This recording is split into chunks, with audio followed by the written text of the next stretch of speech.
All right, so basically, I'm just trying to get my Christmas stuff out the way. I might as well just do it. This is a show called I Hate Christmas, and it's actually 6 episodes, 30 minutes apiece. So let's start off with episode 1, The Big Christmas Lie.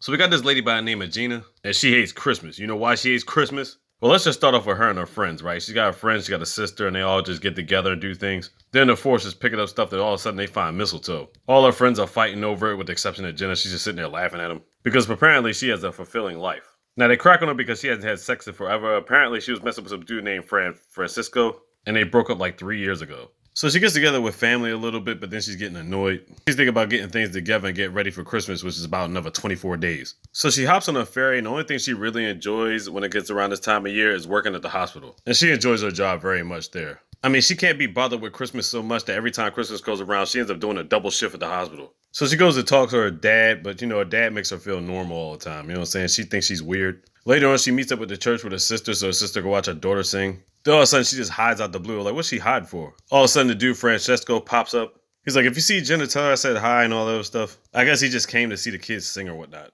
So it turns out he ended up leaving Jenna and ended up getting a wife, and on top of that, they ended up having a kid. They ended up naming their kid Pedro. Now, why is that important? Because he named his kid after Jenna's father. I'm like, wow. So it gets to a point she meets up with all her family. Her brother's got like 2 twins. There's about everybody making families and having babies and all that other stuff. People keep telling her they need to freeze their eggs, you know what I'm saying? You want to keep them preserved at 30. But she's like 35 years old. I'm like, damn. All her family is basically making her feel real bad about her not having a boyfriend or having kids or anything like that, right? So she basically lied and told them, yeah, I got a boyfriend. She's like, I'll have him over here by Christmas.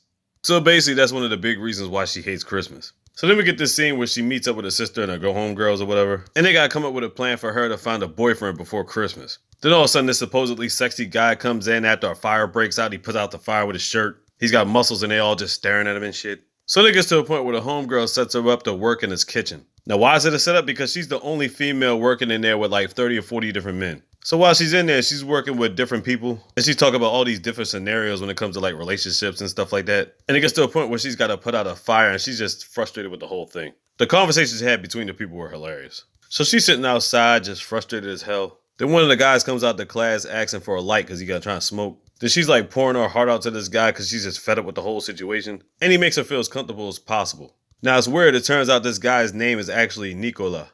Thought that was a girl's name, but apparently not. So apparently she's hit it off with somebody. Could this be a potential fake boyfriend to bring to her parents, you know what I'm saying, to have a boyfriend for Christmas? Only time will tell. We got about 5 more episodes to find out. So there you go. I Hate Christmas on Netflix. Check it out.